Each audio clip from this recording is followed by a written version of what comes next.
बिस्मिल्लाहिर्रहमानिर्रहीम। अस्सलाम वालेकुम स्टूडेंट। आज हम chapter number chemistry chapter number 7 का जो टॉपिक है प्रिवेंशन ऑफ कोरिजन। कल हमने कोरिजन के बारे में डिटेल से पढ़ा था। आज हम प्रिवेंशन ऑफ कोरिजन, हम किस तरह प्रिवेंशन कर सकते हैं कोरिजन की। तो डिफरेंट मेथड है कोरिजन को बचाने के लिए, मींस के जंग लग जाने को बचाने के लिए बहुत सारे तरीके हैं। जिस तरह हम फर्स्ट नंबर हमारे साथ है कोटिंग विद पेंट। हम पेंट कर सकते हैं, मेटल को हम पेंट कर सकते हैं। इसके अलावा एलॉय कर सकते हैं। इसके अलावा हम जो है कोटिंग विद मेटल कर सकते हैं, इलेक्ट्रोप्लेटिंग कर सकते हैं, थिनिंग कर सकते हैं, गैल्वेनाइजिंग कर सकते हैं। तो ये डिफरेंट तरीके हैं जिसके जरिए हम कोरिजन को प्रिवेंट कर सकते हैं। फर्स्ट नंबर हमारे साथ है कोटिंग विद पेंट। अगर हमारे साथ जो भी मेटल हो, फॉर एग्जांपल ये एक आयरन, हम आयरन ही ले लेते हैं क्योंकि ज्यादातर कोरिजन आयरन की होती है। अगर यहाँ पर कुछ डेंट लगे हुए हैं हमारे साथ इसमें इस तरह, और हम पेंट के जरिए जो है इसको क्या कर लेते हैं, नीचे इस तरह पेंट करके हमारे साथ ये जो कोरिजन है इसको हम स्टॉप कर सकते हैं। ठीक है, मींस कि यहाँ पर जो डेंट है उसको हमने रिमूव किए और कोरिजन हमारे साथ प्रिवेंट हो जाएगी, क्योंकि हमारे साथ जो रस्टिंग है मींस की कोरिजन है वो स्टॉप हो जाएगी विद पेंटिंग। तो corrosion is prevent by paint. Paint के जरिए हम इसको प्रिवेंट कर सकते हैं। So it does not come in contact with moisture. और जब हम ये डेंट खत्म कर लेते हैं तो फिर जो है कोई कोरिजन नहीं होती, मींस के मॉइस्चर के साथ कांटेक्ट में ये आयरन नहीं आता, क्योंकि उसके ऊपर हमारे साथ पेंट होता है। Paint is cheaper and easily available. ये जो पेंट होता है ये हमारे साथ एक तो चीप होता है, मींस के सस्ता होता है, और इजीली अवेलेबल होता है, मींस कि हर कोई कर सकता है। इस तरह नहीं है कि ज्यादा महंगा हो तो हर कोई नहीं कर सकता। कोरिजन कोटिंग विद पेंट के बाद जो है हमारे साथ एलॉय। एलॉय क्या चीज होते हैं, हमने चैप्टर 6 सोल्यूशन में भी पढ़ा था कि एलॉय हमारे साथ दो या दो से ज्यादा मेटल कंबाइन हो जाते हैं। लाइक हमारे साथ आयरन है, आयरन के साथ हम निकल को यूज कर लेते हैं Ni, हमारे साथ क्रोमियम को यूज कर लेते हैं। दो या दो से ज्यादा मेटल को जब कंबाइन करते हैं उसका एक सॉल्यूशन बनाते हैं तो उसको हम कहते हैं एलॉय, जो चैप्टर नंबर 6 में आप लोगों ने पढ़ा था। मींस कि दो या दो से ज्यादा मेटल को कंबाइन करते हैं तो उसको हम एलॉय कहते हैं। समझ आ रही है, इसको हम एलॉय कहते हैं। एलॉय जो है हमारे साथ कॉम्बिनेशन ऑफ दो तीन मेटल का होता है, क्योंकि सॉफ्ट मेटल हमारे मींस के ये जो मेटल है अगर ये प्योर फॉर्म में होगा तो प्योर फॉर्म में ये हमारे साथ बहुत सॉफ्ट होता है, इस वजह से हम इसको प्योर फॉर्म में यूज नहीं करते।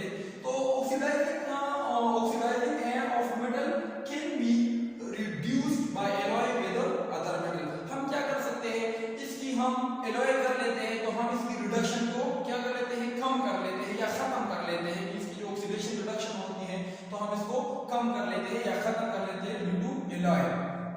जितने भी ये स्टेनलेस स्टील है घरों में यूज होते हैं या बहुत सी चीजों में यूज होते हैं, तो ये ज्यादातर हमारे साथ क्या है, ये एलॉय है। Stainless steel is alloy of iron, chromium and निकल। मींस के जो स्टेनलेस स्टील है वो किस चीज की कॉम्बिनेशन है, हमारे साथ उसमें निकल होता है, क्रोमियम होता है और आयरन होता है। ये हमारे साथ एक एलॉय बना लेते हैं। अच्छा, उसके बाद है coating with other metal. Means के हमारे साथ एक तो आयरन मेटल है, Fe आयरन मेटल है, इसके ऊपर इस तरह हम दूसरे मेटल की जो है कवर कर लेते हैं, कोटिंग कर लेते हैं। तो ये हमारे साथ एक और मेथड है कोरिजन को प्रिवेंशन के लिए। लेकिन इसके लिए शर्त है कि जिस मेटल की हम कोटिंग कर रहे हैं वो कोरिजन रेजिस्टेंट हो, मींस कि वो कोरिजन को बचाता हो, कोरिजन जो है वो रोक सकता हो, इस तरह मेटल हो। क्योंकि ये भी मेटल है वो भी मेटल है, तो इस तरह पर कोई फायदा नहीं होगा अगर इसके ऊपर इस तरह मेटल कर दे, इस तरह जो है पेंट कर दे जो कोरिजन रेजिस्टेंट ना हो। तो इसके साथ आपके बुक में है एक टिन है, एक हमारे साथ जिंक है और एक हमारे साथ जो है क्रोमियम है, Cr क्रोमियम है। तो ये जो है आपके बुक में इसकी कोटिंग करवाई है। तो two types of metal coating, physical and electroplating. Means कि हम दो टाइप्स ऑफ मेटल की जब कोटिंग करते हैं तो वो भी हम दो तरीके से करते हैं। एक हमारे साथ फिजिकल मेथड है, दूसरा हमारे साथ इलेक्ट्रोप्लेटिंग है। तो फिजिकल तरीके से कौन सा कर सकते हैं, थिन कर सकते हैं, और गैल्वेनाइजिंग या जिंक कोटिंग, गैल्वेनाइजिंग या जिंक कोटिंग हम कर सकते हैं। फर्स्ट नंबर हमारे साथ है जिंक कोटिंग। जिंक कोटिंग में हमारे साथ क्या होता है, इसमें हमारे साथ फॉर एग्जांपल हम आयरन की हम कोटिंग कर रहे हैं, तो ये आयरन ले लेंगे, इसको थोड़ा सा साफ कर लेंगे, मींस इसके ऊपर जो जंग लगा हो उसको थोड़ा सा साफ कर लेंगे। साफ करने के बाद इसी तरह एक कंटेनर सा होता है और उसमें मोल्टन टिन होता है, क्योंकि हम टिन की प्लेटिंग कर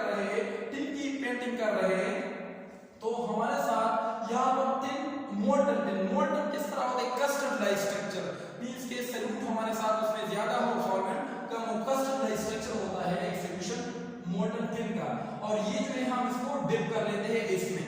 जब इसमें डिप कर लेते हैं तो डिप करने के बाद मींस हमने यहाँ पर आयरन का एक शीट जो है डिप कर लिया है।